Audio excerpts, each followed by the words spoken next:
સ્ટીલનું structure છે, yes sir. એને મેં ફેક્ટરીમાં ફેબ્રિકેટ બનાવ્યું, ટ્રસ બનાવ્યું. Yes sir. હવે પેઇન્ટિંગ કઈ રીતે કરવાનું? સર પેઇન્ટિંગની અંદર તો ફર્સ્ટ ઓફ ઓલ આપણે જે જગ્યાએ પેઇન્ટિંગ કરવાનું છે એને આપણે સરખી સાફ સુથરી જે વસ્તુ છે બરાબર. પછી એ રાખશું.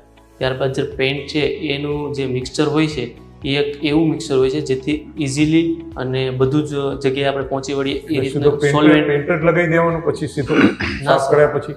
ના સર, આપણે પ્રાઇમર લગાડીએ છીએ. હા, એટલે કયું પ્રાઇમરી કહેવાય? પ્રાઇમરનું નામ? સર આપણે રેડ ઓક્સાઇડ.